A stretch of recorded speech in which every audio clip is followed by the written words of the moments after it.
Olá, bom dia, amados ouvintes. Que bom estar em sua companhia em mais um programa Manancial da Vida. Espero que a graça, o amor de Deus possam estar bem presente no seu coração, na sua família e que possas estar desfrutando do melhor de Deus, das excelentes bênçãos de Deus no seu coração.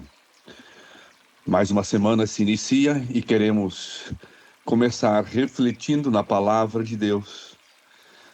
Palavra de Deus que nos desafia a sempre confiar no Senhor em todas as circunstâncias e nos leva a depender de Deus naquilo que Ele tem preparado para cada um de nós.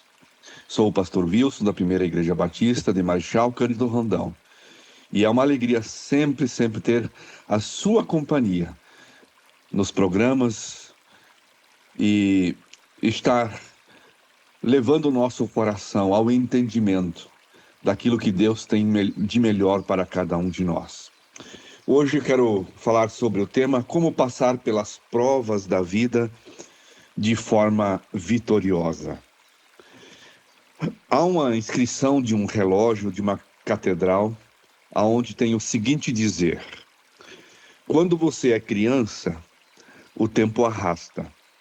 Quando você é jovem, o tempo anda. Quando você é adulto, o tempo corre. E quando você é velho, o tempo voa. Só mais um pouco e o tempo terá ido embora.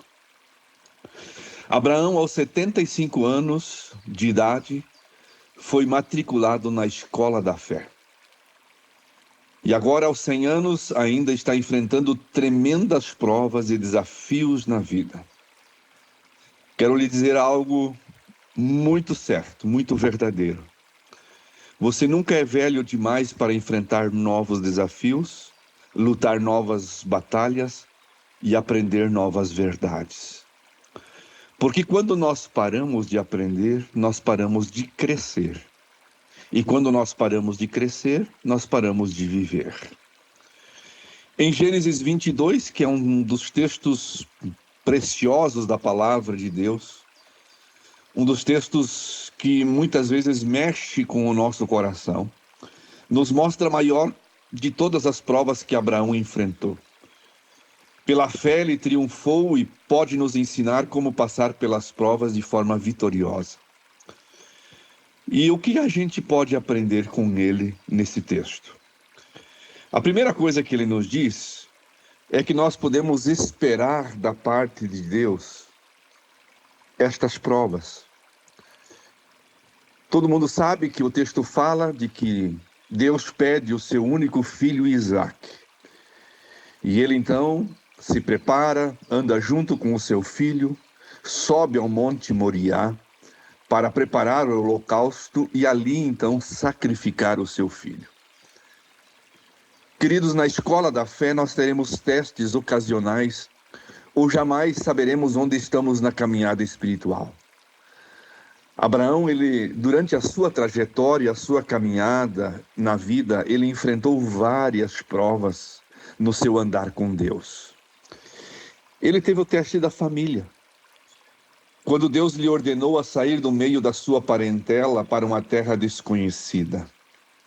Deus disse, pegue a sua família, vá para o lugar que eu te mostrarei. Ele teve o teste da fome.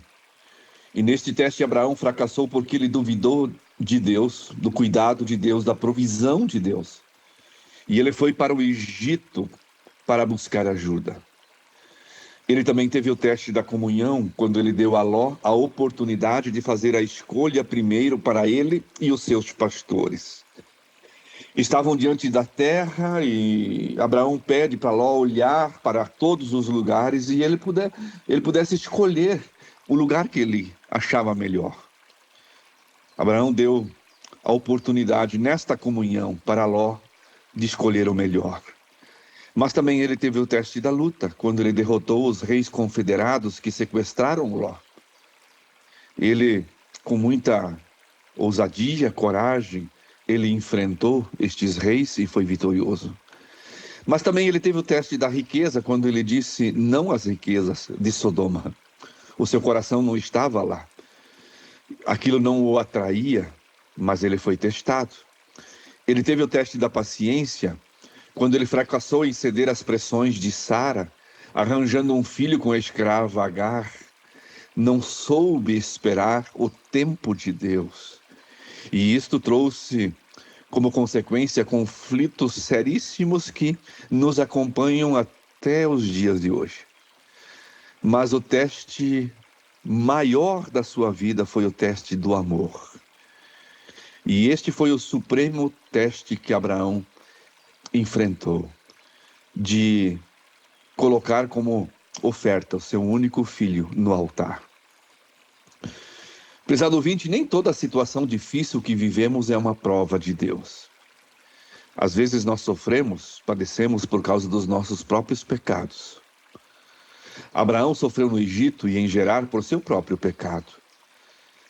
Mas quando a gente olha para a palavra, em Tiago 1:2, diz que as provas são enviadas por Deus para o nosso bem. Ele chama de bem-aventurados quando sois provados. Por isso nós precisamos distinguir entre provação e tentação. As tentações, elas vêm dos desejos pecaminosos que estão dentro de nós. As tentações, elas vêm do inimigo das nossas almas, que quer nos afastar da presença de Deus e quer impedir os planos de Deus na nossa vida, enquanto as provações vêm do Senhor. As tentações são usadas pelo diabo para arrancar o pior que está em nós, aquilo que está na nossa natureza decaída, corrompida. Mas as provações são usadas por Deus para nos levar ao melhor. Madame Guyon disse que nossa fé não será realmente testada até que Deus nos peça para suportar o que parece insuportável, a fazer o que parece exagerado e a esperar o que parece impossível. Se você olhar para Abraão caminhando para Moriá com seu filho Isaque, para José na prisão, para Moisés e Israel defronte do Mar Vermelho, para Davi na caverna, ou até o próprio Jesus no Calvário, a lição é a mesma. Nós vivemos pelas promessas e não pelas explicações.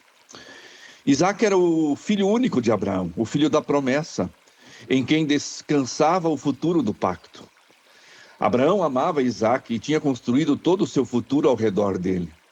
Quando Deus pediu Isaque para Abraão, ele estava testando não apenas a sua fé, mas também a sua esperança e o seu amor. Deus parecia tirar tudo o que Abraão amava na vida. Quando Deus nos envia, prezado ouvinte, uma prova, a nossa primeira reação a perguntar é: por que Deus? Por que comigo? Nós queremos explicações. E Deus tem razões já expostas na sua palavra. Deus deseja purificar a nossa fé. Deus quer tirar e limpar as impurezas que existem na nossa vida. Deus quer aperfeiçoar o nosso caráter. Deus quer nos tornar melhor aos seus olhos. Mas também Ele quer nos proteger do pecado. Paulo tinha um espinho na carne e ele sofria demais com este espinho. E ele teve que aprender que somente a graça de Jesus é que basta. Abraão ouviu a palavra de Deus e imediatamente a obedeceu pela fé. Nós sabemos que a vontade de Deus jamais contradiz a promessa de Deus. Abraão já tinha escutado em Gênesis 21:12, por Isaque será chamada a tua descendência. E em Hebreus 11:17 e seguintes nos informa que Abraão se dispôs a sacrificar o seu filho na certeza de que Deus o ressuscitaria dentre os mortos. Por isso, prezado ouvinte, fé não exige explicações. A fé descansa nas promessas de Deus. Duas expressões revelam a ênfase desta fé que realmente Abraão desenvolveu. Deus proverá para si, meu filho, o cordeiro para o holocausto. E em Gênesis 22:14, o Senhor proverá. À medida em que subia o monte Moriá, Abraão estava seguro de que Deus iria prover as suas necessidades. Abraão não podia depender dos seus sentimentos. A Bíblia nos informa em nenhum momento o sofrimento de Abraão, apenas a sua prontidão para obedecer, sem discutir, e também a confiança na provisão divina. A Bíblia não fala de que Abraão agora estava triste, estava abatido, estava angustiado, não. A Bíblia só fala de que Abraão obedeceu. Abraão não podia depender das pessoas. Sara havia ficado em casa, os 2 servos estavam agora aguardando no campo.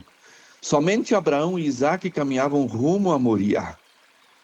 Agradecemos sim a Deus pelos amigos, pela família, pelos queridos, mas haverá provas que teremos que enfrentar sozinhos, no monte do Senhor. Somente nessas horas podemos experimentar o que Deus pode fazer por nós. Abraão aprendeu a depender totalmente da promessa e da provisão de Deus. Não havia registro ainda de ressurreição na história, mas Abraão cria no impossível. Ele via o invisível e tomava posse do intangível. Prezado ouvinte, quando estivermos no Monte Moriá, nas provas mais profundas, precisamos saber que para Deus não há impossíveis e que podemos todas as coisas naquele que nos fortalece. Deus proveu o cordeiro e um cordeiro tomou o lugar de Isaque. Assim, Abraão descobriu um novo nome para Deus, Jeová Jiré. Este nome de Deus nos ajuda a entender algumas verdades, de que a provisão ela sempre vem do Senhor. Deus, ele realmente é quem dá a nós a provisão, para todos aqueles que confiam nele e obedecem às suas instruções. Quando você está onde Deus mandou você estar, fazendo o que Deus mandou você fazer, então você pode esperar a provisão de Deus na sua vida. Quando a obra de Deus é feita do jeito que Deus manda, nunca falta a provisão de Deus. O Senhor não tem a obrigação de abençoar as minhas ideias e os meus projetos, mas Deus, ele é fiel para cumprir as suas promessas. Deus, ele provê as nossas necessidades. E por que ele provê? Para a glória do seu próprio nome. Deus foi glorificado no Monte Moriá, porque Abraão e Isaque fizeram a vontade de Deus. Prezado ouvinte, em tempos de provações, é muito fácil pensarmos apenas em nossas necessidades e nos nossos fardos, em vez de focarmos a nossa atenção em trazer a glória para o nome de Cristo. Normalmente perguntamos, como eu posso sair dessa situação de provação? Em vez disso, deveríamos perguntar, como eu posso trazer glória ao nome do Senhor nesta situação?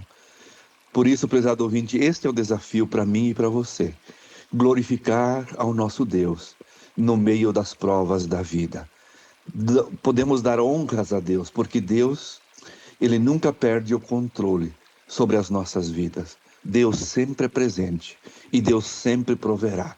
Apenas devemos confiar e colocar o nosso coração na presença de Deus.